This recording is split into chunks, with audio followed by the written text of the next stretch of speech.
Our top story this afternoon, the Congress Working Committee meeting is underway at the party headquarters in Delhi. This is the first in-person meet post the COVID-19 pandemic. In the opening address, Congress Working President Sonia Gandhi attacked the Modi government over the farm laws, inflation and crime against minorities in Jammu and Kashmir. The Congress president questioned the centre's foreign policy and said that the government is silent on Chinese incursions. Sonia also lashed out at the G23 critics and said that she is a full-time president and important issues never go unaddressed. She also told the critics, in fact, to not speak to her through the media. Sonia Gandhi also pointed out that there was a delay in electing a new Congress president due to the COVID-19 pandemic. An organizational polls schedule is in place. The meeting has been called after G23 members questioned the decision-making process in the party. The agenda of the CWC is the demand which has been made by the G23 leaders who have sought sweeping changes in the party. My colleague Mohit Sharma is live with me from the AICC headquarters. Mohit, what's happening after the opening remarks made by the party president, the interim president? Any sort of other reactions that are coming in from inside that CWC meeting? Well, Paulami, what we can tell our viewers is that it is highly unlikely that we could be hearing from anybody other than the official spokesperson this time around, because it seems that the Congress president has made it amply very clear to all the members who are present at the CWC that if they want to talk to her, or for that matter, if they want to talk to anybody with respect to the Congress party, they must come out and formally register their complaints or formally take forward the criticism and not take the route of the media. So this is something that has been made amply clear by Sonia Gandhi herself. Now there are two major developments that have in fact happened in today's CWC as well. First is that the Rajasthan Chief Minister Ashok Gehlot has now once again proposed Rahul Gandhi's name as the new president of the Congress party. He has said that he must take the reins forward and he should be the one who should be in charge of the Congress party. Of course, what exactly has transpired since then is something that is yet to be known. So we would not be making any assumptions with regard to that, but clearly his name has been suggested by the CM of Rajasthan. And secondly, right, the path has been paved for the organizational elections as well.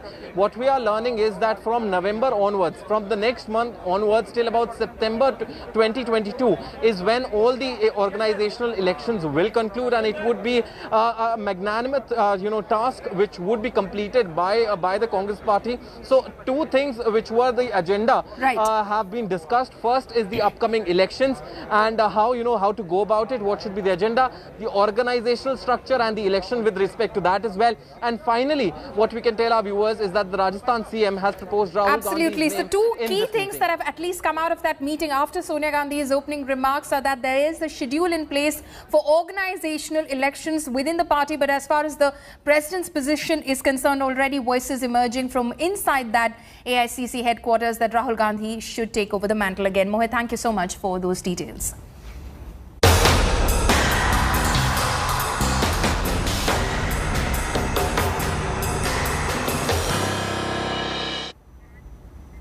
Shifting focus, the legacy war for Jayalalithaa is back in Tamil Nadu. Former AIADMK leader VK Sasikala paid floral tributes to former Tamil Nadu Chief Minister J Jayalalithaa and party founder MGR at their memorials at the Marina Beach in Chennai today. She also became emotional while paying homage to the party veterans. While talking to the media, Sasikala said that she promised Amma that the party has a bright future going ahead. She has planned to visit MGR's residence tomorrow and initiate a state tour to visit various party functionaries.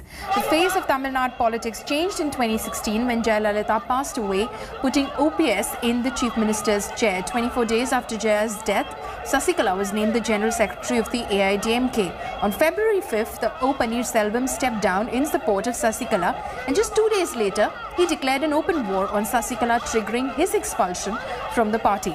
In 2017, Sasikala was put behind bars in the disproportionate assets case. The party then removed her from the General Secretary's position. தலைவரும் அம்மாவும் தொண்டர்களுக்காகவே வாழ்ந்தவர்கள், தமிழக மக்களுக்காக வாழ்ந்தவர்கள். அம்மாவிடம் நடந்த விஷயங்களை அவரிடம் ஒரு நல்ல எதிர்காலம் இருக்கு என்பதையும் சொல்லிவிட்டு தான் வந்தேன்.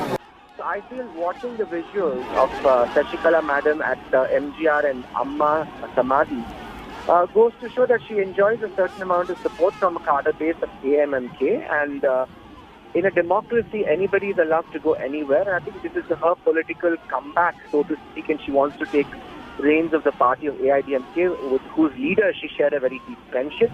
But whether this translates into real voting public go behind her, if AIADMK cadres will go behind her, if senior former ministers and MLAs will go behind her, there is no indication of that. When she came back from prison in Bangalore, when she made her appearance today at the Samadhi, I would expect somebody of some senior status to join her political movement, but that's not been witnessed today. So we'll have to wait and watch if the party's infrastructure in the district level and the village level actually throws their weight around her, because at the moment it's a lot of crowd, but you need an infrastructure of a political party to kind of come back to power or to have any kind of political status. So whether she'll enjoy that kind of district level support at every constituency, that remains to be seen. VK Sasikala, the disputed General Secretary of AIADMK, visited the memorials of Amma, MGR and Anna at Marina. Interestingly, she went over there. Thousands of people had gathered at the spot. Many of them were holding AIADMK flag, and not just that, even her car which she travelled carried AIADMK flag, sending a very strong message. However, Sasikala also said that the people of Tamil Nadu know why it took so long for her to come to the memorial. She also said that whatever burden she's been carrying in her heart for the past 5 years, she has kept over there in that place. And not just that, she also said that MGR and Jayalalithaa worked for the people of Tamil Nadu, and that she is confident and has told Jayalalithaa that AIADMK has a prosperous future. This is what Sasikala said after visiting the memorials, and not just that, she also stood silent in front of Jayalalitha's memorial. She did cry over there, and she has returned. Already she has said that even though she wanted to claim that she was staying away from the politics, she has returned back, and not just that, she will retrieve the party, because this is a party which was actually constructed through so much struggle with Jayalalithaa, Sasikala and others had gone through, and that she was not happy. The party is in the current position, and that's the reason she said she will actually retrieve the party. Interestingly, after visiting the memorial, Sasikala is also going to go to MGR, the party founder's residence, tomorrow, and from there, it is also expected that Sasikala will initiate a tour to meet cadres from Tamil Nadu. With video journalist Divyan, Pramod Madhav, Pointed today.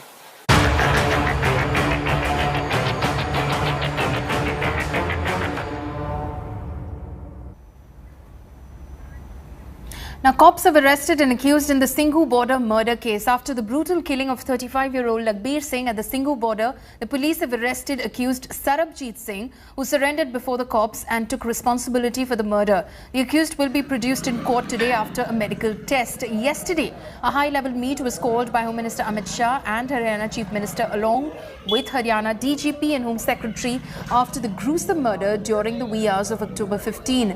The victim allegedly committed sacrilege with a Sikh holy scripture, after which he was killed.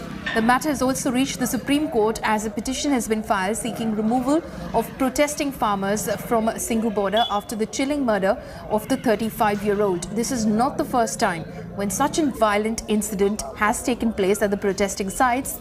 There have been a series of such incidents. ਧੰਨ ਗੁਰੂ ਗ੍ਰੰਥ ਸਾਹਿਬ ਨੂੰ ਲੈ ਕੇ ਬੇਨਤੀ ਕੀਤੀ ਬਾਬਾ ਜੀ ਕੋੜਾ ਦੇ ਕੇ ਕੋੜਾ ਬਿਮਾਰ ਸੀ ਢਿੱਲਾ ਸੀ ਕਰ ਗਿਆ ਅੰਦਰ ਆ ਗਿਆ ਫੌਜਾਂ ਨੇ ਇਹਨੂੰ ਸੋਧਾ ਲਾਇਆ ਦਾ ਗੋਟੀ ਵੜਤਾ ਦੀ ਲਾਤੀ ਵੜਤੀ Now, India Today has exclusively spoken to the kin of deceased Lakhbir Singh. His brother-in-law Sukhchand Singh has claimed conspiracy behind the gruesome murder. He said that Lakhbir was the drug addict. However, he can never insult any Guru Granth Sahib or the Nihangs. He further added that someone must have lured him to do such things and demanded justice from the administration. Let's listen in to what exactly he told India Today. ये जो पूरी घटना हुई और तमाम तरह के दावे हो रहे हैं कि वो ड्रग एडिक्ट थे, तो इस पे क्या आप परिवार के तौर पे आप लोगों का क्या कहना है अभी? नहीं, हमने तो कल भी आपको अपनी न्यूज पे भी देखा होगा, तो मतलब हमने ये भी कल कहा था नशा वगैरह करता था अपना वो, मतलब ये जो दिखाया जा रहा है वहाँ पे बेअदबी करने का जो मामला दिखा रहे हैं वहाँ पे, वो ऐसा ना आदमी नहीं था कि वो जाके किसी भी धर्म का या अपने धर्म का मतलब की ऐसी बेअदबी करे जाती जी। उसको किसी ने टारगेट किया, उसको नशे की लत में मतलब कि नशा देकर उसको ये सिखाया गया कि मतलब कि एक तुमने ये वहाँ पे कांड करना, मैं आपको इतने पैसे दूंगा। तो ऐसा हमने सुना है, मगर बट हमें ये नहीं पता कि किसने इसको यहाँ से लिया, कौन उठा कर लेकर गया यहाँ से, क्या क्यों लेकर गया, इसके बारे में कुछ पता नहीं अभी। किसका ये नहीं था कि मतलब कि मैं अपने किसी गुरु ग्रंथ साहब को टारगेट करूं या निहंगों को जाकर टारगेट करूं जी। अब उसको किसी ने कुछ नशे की लत में इसको नशा की लत लगाकर इसको सिखा बुझाकर इसको वहाँ पे यहाँ से किसी तरीके से वहाँ तक ले गए इसको, और वहाँ पे ये इस काम को अंजाम देने के लिए उसको पूरा प्रेरित किया हुआ था।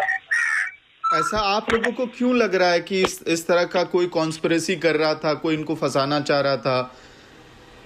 क्योंकि सर हमें कुछ थोड़ा बहुत पता चल रहा है कि कुछ ना कुछ तो है, बट वो सामने नहीं कुछ आ रहा है।